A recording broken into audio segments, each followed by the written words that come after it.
মানে চুপ্পুর কাছ থেকে যদি আপনার জুলাই সনদের সার্টিফিকেট নিতে হয়, আমাদের সবার ভালো না যে নদীতে ডুবে যাওয়া। আপনার ঢাকার উপরে সবচেয়ে বেশি শহীদ হয়েছে ভুলাতে, এই দ্বীপ জেলা ভুলাতে সবচেয়ে বেশি শহীদ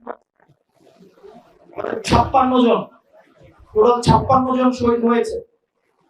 তারা যদি জানে চুপ্পু সার্টিফিকেট দিচ্ছে এই জুলাইয়ের, তারা সবাই একসাথে আত্মহত্যা করবে।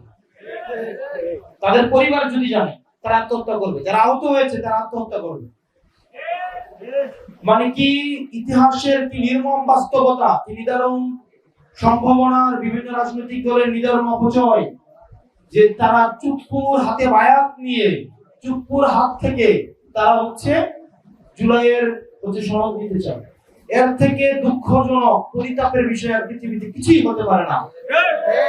যারা চুপ্পুর হাত থেকে আজকে বায়াত নিতে চায়, ফেসিবাদের যিনি সুপ্রিম লিডার, ওনার কাছ থেকে বায়াত নিয়ে যারা গণতন্ত্র প্রতিষ্ঠা করতে চায়, তাদের এই উদ্দেশ্যকে আমরা সন্দেহ করি।